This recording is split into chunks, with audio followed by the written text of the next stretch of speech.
Stop the tape. Rewind it. Because what you're about to hear is the most coordinated lie the culture has swallowed in a decade, and somebody left the receipts on the table. They thought nobody was watching. They thought the tweets would vanish.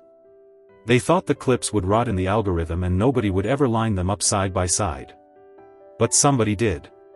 Somebody sat down with a notepad, a stopwatch, and enough patience to catch the whole play in motion, and tonight we are dragging every last frame of it into the light. Lock in. Buckle up. Because the receipts on Drake's Iceman are not just loud. They are deafening. And two little talking heads on the internet just got caught red-handed trying to bury them. Before we go one syllable further, do me a favor. Boost the meter. One tap on that like button is one crack in the narrative machine. 2 taps, and you just doubled the reach. Because what we are about to unpack, they do not want you seeing. They spent weeks trying to convince you the biggest album on the planet vanished into thin air. They failed. And I am going to show you every fingerprint they left behind.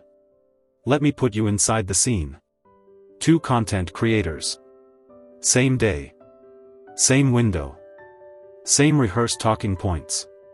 First up, a man who calls himself ScrewFace Jean. He fires off a tweet, chest out, chin up, telling the timeline that Drake's albums came and went, that the conversation ended in week 2, that the whole culture has moved on and only the memes are left. Big claim. Big energy.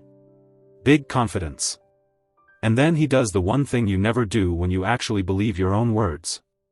He turns the replies off. Cuts the comments section clean.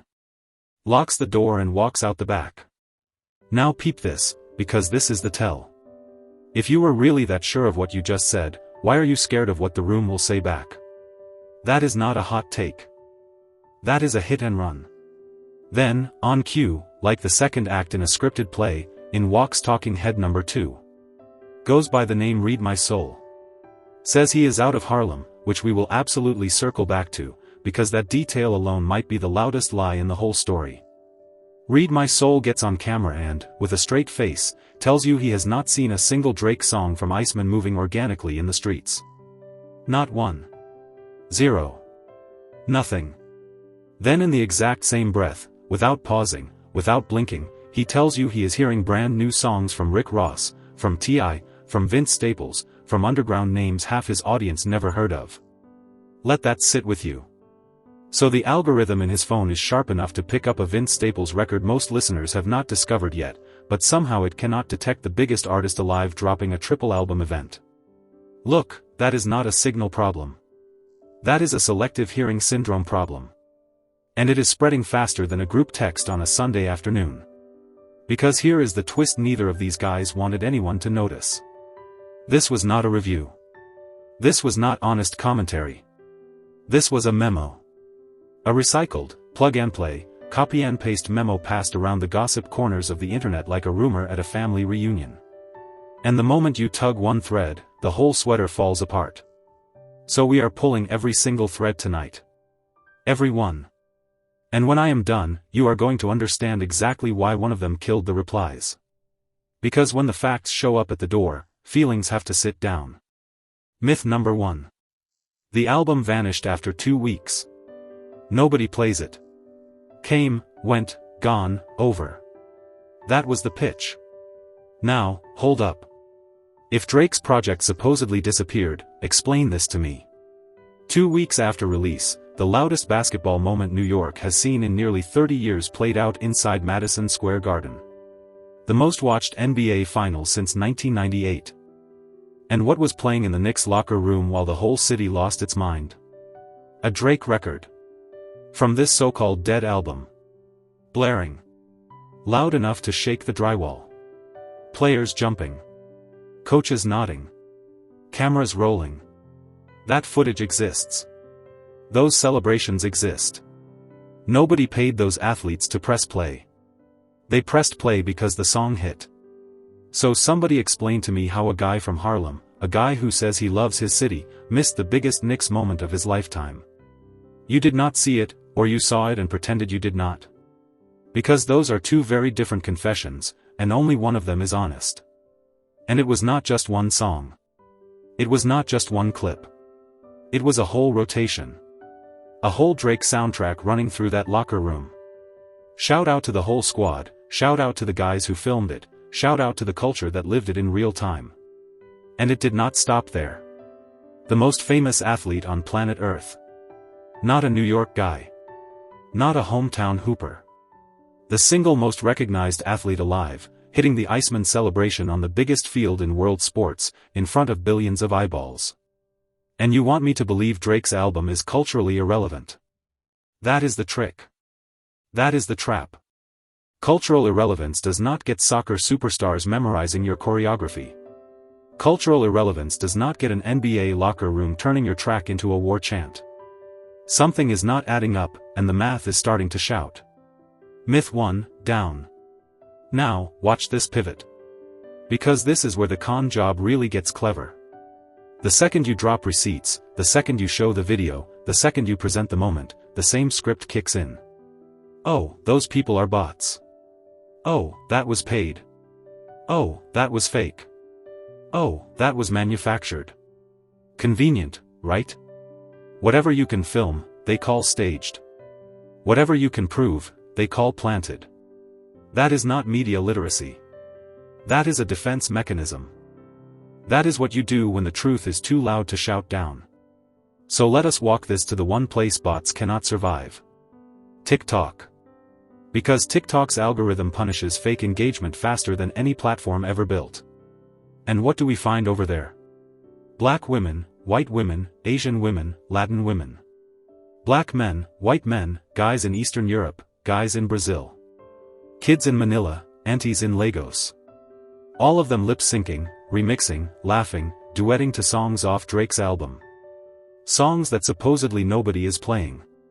A whole viral moment around the record. Whole trends built off the little jokes, the little hooks, the little quotables the album is spilling into everyday life. That is the sound of a track crossing borders. That is the sound of a hook crossing cultures. That is what a real hit looks like, whether you personally like it or not. So if none of this is showing up on your feed, if your timeline is a Drake-free desert, that is not the world's fault. That is your algorithm doing exactly what you trained it to do. If you spent the last year clicking every Drake slander video you could find, congratulations. Your feed learned. And now you are mistaking your own basement for the entire planet. That is not reality. That is a mirror. Myth 2, down. And Drake has barely started walking. But now, look, forget the vibes for a second. Forget the memes. Forget the clips. Let us go to the one place no narrative can survive. The numbers. Because numbers do not have moods. Numbers do not have echo chambers. Numbers do not care whose podcast you listen to. The song, Whisper My Name, from the album just cleared 100 million streams on Spotify. That makes it the fifth song from Iceman to cross the 9-figure mark. Fifth. On a project that has been out roughly 7 weeks. Do that math. That is one milestone song every 14 days. Every 2 weeks another cut from Drake's supposedly dead album clears a bar most rappers never touch in an entire career. That is not a fizzle. That is a wildfire, and some people are pretending they cannot smell the smoke. Radio. Now listen, radio is not Drake's peak lane anymore. This is not 2016. This is not the golden spin era. But even on his supposedly weakest lane, the record, Too Hard for the Radio, is stacking north of 12 million listener impressions across major stations. Janice STFU is pushing past 15 million. So if you drove through New York and flipped through Power 105 or Hot 97 or any big market station, and you are telling me you never heard a Drake song even once? Impossible. Not unlikely. Not rare. Literally impossible. Unless you drive with the radio muted and your ego cranked up to the roof. Billboard. Same script. Iceman sits at number 4 on the Billboard 208 weeks in. Debuted at number 1. Has not left the top 10. Janice STFU debuted at number 1 on the singles chart, still hanging in the top 10. Shebang opened at number 4, still chilling in the top 25. 3 individual songs from Drake's album, all still charting, all still moving units, all still pulling airplay. And a man looked directly into a camera and said the album disappeared. Sir, ma'am, whoever wrote your script, that is not an opinion. That is not a hot take. That is a verifiable, chart-visible, receipt-crushable lie. Myth 3. Not just busted. Buried. And here is where I want to be fair. I really do. I want to give these guys a shot at the benefit of the doubt. Maybe they are just genuinely offline. Maybe they missed the moment. Maybe their algorithm really is that busted. But then I look at what they did notice. They noticed the T.I. and Rick Ross track. They noticed Vince Staples. They noticed niche viral microtrends. They noticed comedy accounts nobody outside a small circle even knows. Their attention was sharp. Their eyes were open. Their radar was clean.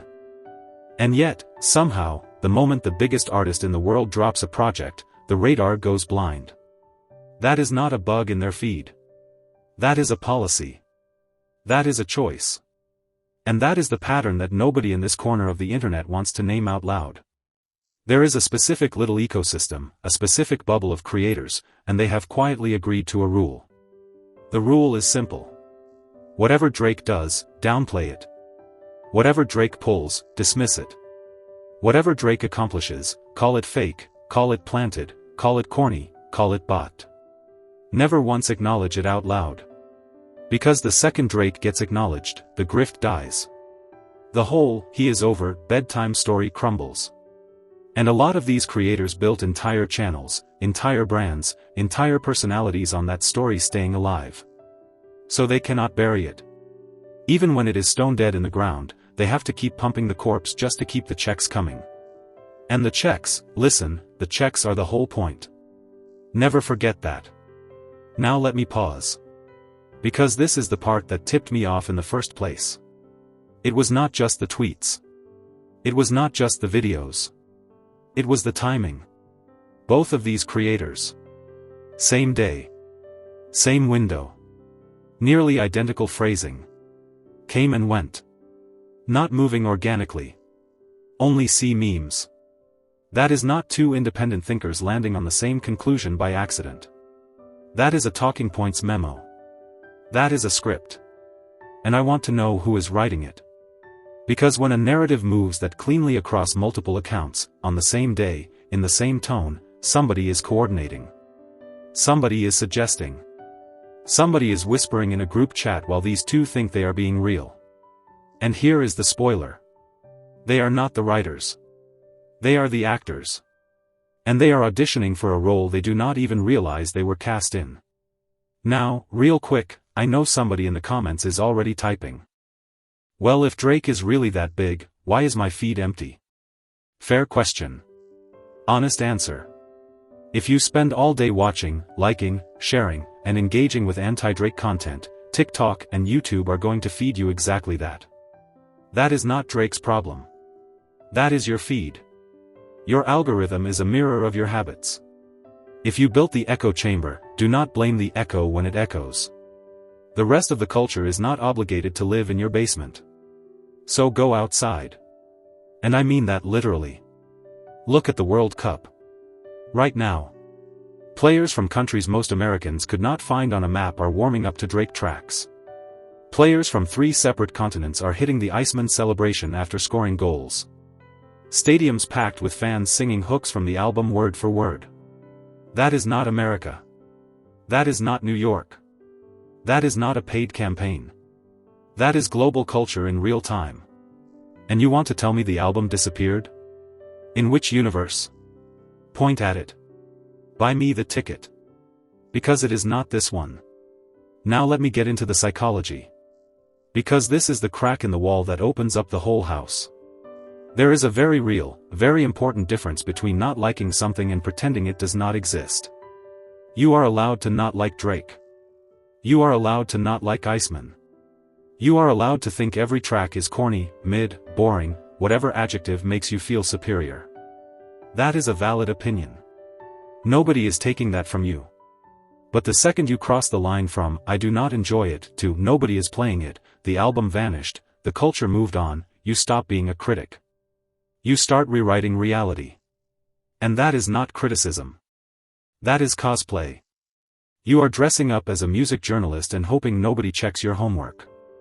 And somebody checked. And the homework did not add up. That is why I keep coming back to the same 3 words. Facts. Over. Feelings. Say it with me. Facts over feelings. Because both of these creators, and I say this honestly, they are so emotionally locked into the version of Drake they want to exist that they cannot process the version of Drake that actually exists.